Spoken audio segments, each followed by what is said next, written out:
வணக்கம் சார். வணக்கம்மா. மறைவிடமான 3ஆம் இடத்துல பாவக்கிரகங்கள் இருந்தால் என்னென்ன பலன் அப்படின்னு போன நிகழ்ச்சியில் பார்த்துட்டோம். இப்போது சுபக்கிரகங்கள் இருந்தால் என்ன மாதிரியான பலன்களை தரும் அப்படின்னு சொல்லுங்கள்.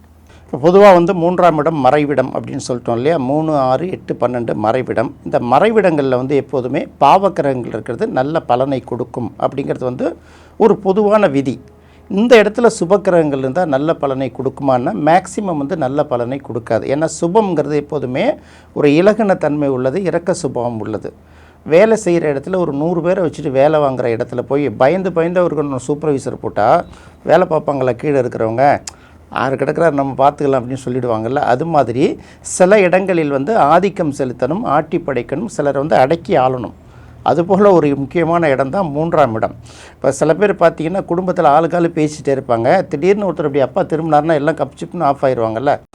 இதுக்கு அடக்கி ஆளுற தன்மை மட்டும் இல்லை, சில இடங்களில் சுதந்திரமாக எல்லாரையும் விட்டுட்டோம்னா ஆளுக்கால் ஒரு கருத்தை சொல்லிவிட்டு என்ன பண்ணுவாங்க, எந்த முடிவையும் எட்ட விடாமல் பண்ணிவிடுவாங்க.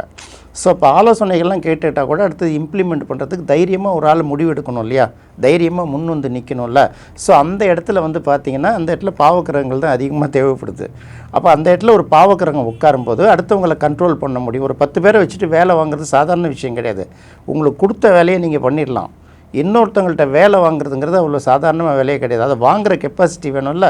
ஸோ அந்த இடத்துல தைரியமும், அந்த இடத்துல ஆதிக்கம் செலுத்தக்கூடிய மனப்பான்மையும், மற்றவர்களை அடக்கி ஆளக்கூடிய தன்மையும் தேவைப்படுது. அந்த இடத்துல சுபக்கிரகம் உட்கார்ந்ததுன்னு வச்சுக்கோங்க, வேலைக்கு ஆகாதுல்ல.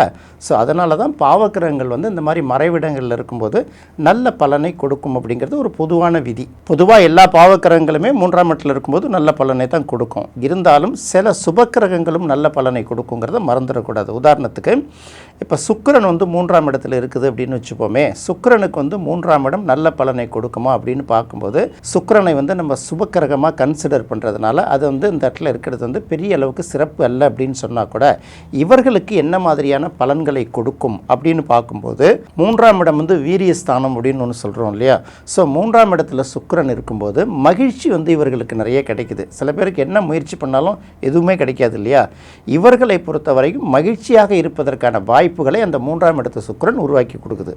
சில பேருக்கு பார்த்திங்கன்னா சுற்றுலா போயிட்டு வராங்கல்ல, 3ஆம் இடம் சிறு பயணம் அப்படின்னு சொல்லுவாங்க. எப்படி இருந்தாலும் 3ஆம் இடம்ங்கிறது ஒரு பயணம். எங்கேயாவது போயிட்டு வரணும்னு ஆசைப்பட்டால் சில பேருக்கு போகவே முடியாது. சில பேர் நினச்ச நேரத்துக்கு நினச்ச ஏருக்கு போயிட்டு வந்துடுறாங்கல்ல, அது 3ஆம் இடம் தான் நம்ம வீரியஸ்தானம்னு சொல்கிறோம். அப்போ ஒருத்தவங்கள்ட்ட மகிழ்ச்சி அடைவதற்கும் ஒரு வீரியம் தேவைப்படுதில்ல உடம்புல. அந்த இடத்துல சுக்கிரன் போய் உட்காரும்போது மகிழ்ச்சியை சில இடங்களில் நிறைய எடுத்து கொடுக்குதுங்கிறதுனால 3ஆம் இடத்தில் இருக்கக்கூடிய சுக்கிரன் கூடுமானவரை சுபக்கிரகங்களாக இருந்தால் கூட ஓரளவு ஜாதகர் மகிழ்ச்சியோடு இருப்பதற்கு உதவி செய்யுதுங்கிறத மட்டும் இந்த இடத்துல நம்ம பார்த்துக்க வேண்டியதாக இருக்குது. இன்னொரு பக்கம் பார்க்கும்போது இந்த 3ஆம் இடத்தில் இருக்கக்கூடிய சுக்கிரன் ஆசைகளையும் அதிகம் தூண்டிக்கிட்டே இருக்குங்கிறதையும் பார்க்கணும். நம்ம ரெக்ரெஷன் அப்படின்னு ஒரு விஷயத்தை சொல்லுவாங்க, பொழுதுபோக்கு அம்சங்கள் அப்படின்னு சொல்லுவாங்கள்ல. விருந்து நிகழ்ச்சிகளை அதிகமாக கலந்துக்கிறவங்க யாராக இருப்பாங்கன்னா இந்த 3ஆம் இடத்துல சுக்கிரன் இருக்கிறவங்க தான் அதிகமாக விருந்து நிகழ்ச்சிகள்லாம் கலந்துப்பாங்க. அப்போ விருந்துங்கிறது இந்த இடத்துல எதை குறிக்குது, குடும்பமானவரையும் சுப நிகழ்ச்சிகளை தான் குறிக்குது. சாப்பிட்றது மட்டும்தான் விருந்தா, ஒரு விதமான விருந்து இருக்கும்ல. அப்போ எல்லா விருந்துகளுக்கும் அவர்களுக்கு எளிமையாக கைகூடுவதற்கான வாய்ப்பு அதிகம். ஒரு வேளை ரிஷப லக்னமாக இருந்து 3ஆம் இடத்துல சுக்கிரன் இருக்குன்னு வச்சுக்கோங்களேன், அது நல்ல பலனை கொடுக்காது. ஏன்னா அது சுக்கிரனுக்கு கடுமையான பகை வீடு. அதனால் அந்த சுக்கிரனோட சுப பலன்களை அங்கேருந்து எதிர்பார்க்க முடியாது. அதே போல் மிதுனம் லக்னமாக இருந்து அதுலேருந்து 3ஆம் வீடான சிம்மத்தில் சுக்கிரன் இருந்தாலும் எதிர்பார்த்த பலனை அனுபவிக்க முடியாது. இது என்ன காரணம்னு கேட்டிங்கன்னா சுக்கிரன் 3ஆம் இடத்துல இருந்தாலும் அதற்கான பகை வீட்டில் போய் உட்காரும்போது அது உரிய பலனை கொடுக்காது. அடுத்தது சுக்கிரன் நீச்சம் பெற்றிருந்தால் கூட பெரிய அளவுக்கு மைனஸ் கிடையாது. 3ஆம் இடம் அது ஓகே தான், அது பெரிய அளவுக்கு மைனஸாக நம்ம பார்க்க வேண்டிய அவசியம் கிடையாது. அப்போ 3ஆம் இடம் மறைவிடம்னு வரும்போது அந்த இடத்துல பாவக்கிரகங்களுக்கு மட்டுமே வலிமை அதிகம். ஒருவேளை சுக்கிரன் அந்த 3ஆம் இடத்துல இருந்தால் அவர்கள் மகிழ்ச்சியாக இருப்பதற்கான வாய்ப்பை அது கொடுக்குது. அது அதுக்கு பகை வீடாக இருக்கக்கூடாதுங்கிற ஒன்றை மட்டும்தான் நம்ம பார்த்துக்கிறோம். இதுதான் இந்த 3ஆம் இடத்துல சுக்கிரன் இருந்தால் அவர்களுக்கு கிடைக்கக்கூடிய பலன். அடுத்தது 3ஆம் இடத்தில் சந்திரன் இருந்தால் அப்படின்னு பார்க்கும்போது சந்திரன் பொதுவாக 3, 6, 8, 12 மறையாமல் இருக்கிறது சிறப்பு. அது மறைவிடங்களில் போய் சந்திரன் இருந்ததுன்னா சந்திரனே 2 மனசாக இருக்கும் இல்லையா. நியூமராலஜியில் அதுக்கு 2ஆம் எண் தானே கொடுக்குறோம். இங்கே போகிறதா அங்கே போகிறதா அப்படின்னு தெரியாதுல்ல. அப்போ இந்த இடத்துல பார்த்திங்கன்னா ரொம்ப இரக்க சுபாவத்தோடு அவங்க இருப்பாங்க. அப்போ 3ஆம் இடத்துல இருக்கிறவங்க இரக்க சுபாவத்தோட சந்திரன் இருந்தால் அடுத்தவர்களை எப்படி மிரட்டி வேலை வாங்க முடியும், அடுத்தவங்க வந்து நம்மளை மிரட்டியே காரியம் சாதிச்சுட்டு போயிடுவாங்களா, போக மாட்டாங்களா? மிரட்டுறதுங்கிறது பவரை பயன்படுத்தி மிரட்டுறது. இன்னொரு பக்கம் சென்டிமெண்ட்டாக நடித்தாங்கன்னா, அம்மா எனக்கு உடம்பு சரியில்லைம்மான்னா அப்படியே மனசு கஷ்டப்பட்டு அப்படியே லீவை சேங்ஷன் பண்ணி கொடுத்துருவாங்க.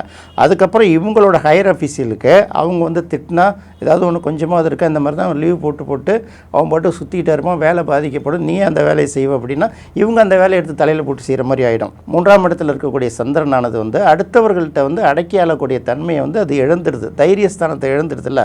அதனால் சுபக்கிரகங்கள் வந்து 3ஆம் இடத்தில் இருக்கும்போது பெரிய அளவுக்கு நல்ல பலனை கொடுக்காதுங்கிறதுக்கு சந்திரன் ஒரு உதாரணம். அடுத்து 3ஆம் இடத்தில் குரு இருந்தால் அது என்ன மாதிரியான பலனை கொடுக்கும் அப்படின்னு பார்க்கும்போது, பொதுவாக 3ஆம் இடத்தில் குரு இருப்பது என்ன பண்ணும், அப்போ அடுத்தவர்களுக்கு வந்து என்ன சொல்லுவாங்கன்னா அட்வைஸ் பண்ணிக்கிட்டே இருப்பாங்கள்ல. போய் குருங்கிறது ஒரு நல்ல கிரகம் தானே, அது சுப கிரகம் தானே.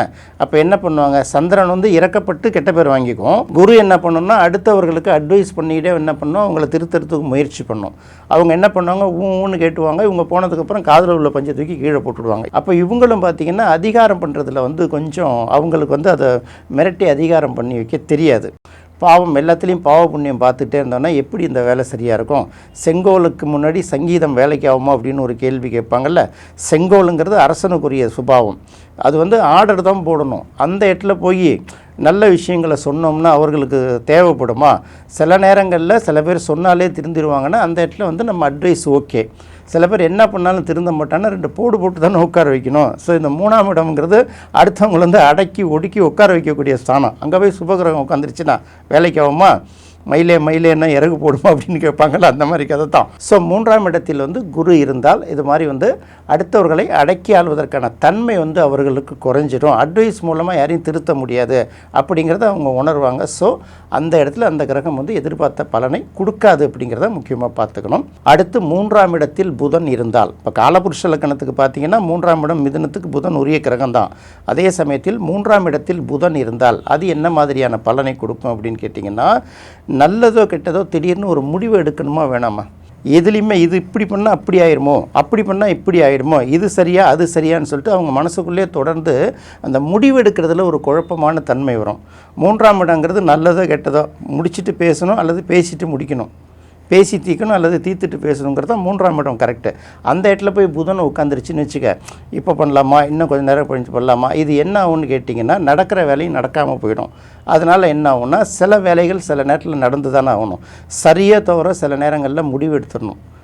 காலமும் கடல் அலையும் யாருக்கும் கைகட்டி நிற்காதுன்னு சொல்லுவாங்க. இல்லை time and tide wait for none அப்படின்னு சொல்லுவாங்க ஆங்கிலத்தில். அது மாதிரி நாம் முடிவு எடுக்கிற வரைக்கும் யாரும் காத்திருக்க போகிறதில்ல. அதுக்குள்ள முடிவுகள் தவறாயிடும், விளைவுகள் வேறு மாதிரி போயிடும். இன்னும் சில நேயர்கள் வந்து கேட்குறாங்க, 3ஆம் இடத்துல மாந்தி இருந்தால் என்ன பண்ணுறது அப்படின்னு கேட்குறாங்க. இதெல்லாம் நம்ம ஏற்கனவே சொல்லிட்டோம், பழைய வீடியோக்குள்ளே அவங்க பார்த்துக்கலாம். மாந்தியை வந்து நம்ம கிரகமாக கன்சிடர் பண்ணுறதில்ல. பொதுவாக வந்து மலை பிரதேசங்களில் மட்டும்தான் மாந்தியோட பயன்பாடு வந்து அதிகமாக இருக்கும். அந்த மாந்திங்கிறது ஓரளவு பார்த்துக்கலாமே தவிர அது வந்து பெரிய அளவுக்கு தாக்கத்தை ஏற்படுத்தாது. பொதுவாக 3, 6, 10, 11ங்கிறது பார்த்திங்கன்னா மாந்தி இருக்கிறது வந்து பெரிய அளவுக்கு நெகட்டிவை ஏற்படுத்தாது.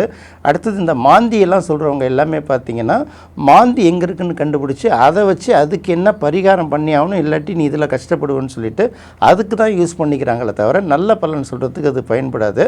குறிப்பாக 3ஆம் இடத்துல மாந்தி இருந்தால் அதை பற்றி யாரும் கவலைப்பட வேண்டிய அவசியம் இல்லை அப்படிங்கிறத மட்டும்தான் நம்ம அவர்களுக்கும் சேர்த்து சொல்லிக்கிறோம்.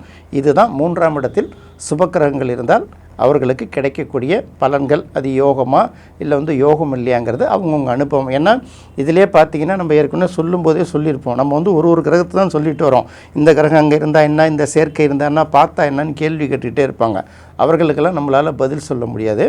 ஏற்கனவே சொன்னது மாதிரி தான், யாரும் வந்து கமெண்ட்டில் தயவு செய்து கேள்விகளை கேட்காதீங்க.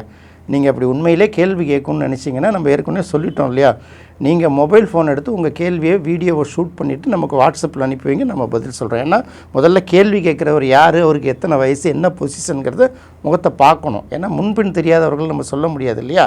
உண்மையிலே அக்கறை இருந்ததுன்னா நீங்கள் அனுப்புங்க. சும்மா போகிற போக்கில் நானும் என்னோட ஒரு கேள்வி கேட்குறேன் அப்படின்னு கேட்காம அனுப்புனீங்கன்னா பதில் சொல்கிறோம். ஏற்கனவே நம்ம நிறைய இடங்கள் சொல்லியிருக்கோம் இல்லையா.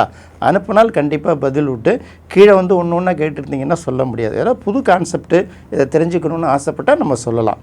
இந்த மாதிரி உங்கள் ஜாதகமும் ஒரு விதமாக இருக்கும். எல்லாத்துக்கும் ஒரே பலன் செல்லுபடியாவதில்ல. நாம் சொல்கிறது பொதுவான விஷயங்கள். இதை மட்டும் கவனத்தில் வச்சுக்கிட்டால் போதும். 3ஆம் இடத்தில் சுபக்கிரகங்கள் இருந்தால் என்ன மாதிரியான பலன்களை தரும் அப்படின்னு தெளிவாக மக்களுக்கு புரிகிற மாதிரி சொல்லியிருக்கீங்க சார். ரொம்ப நன்றி சார். நன்றிம்மா.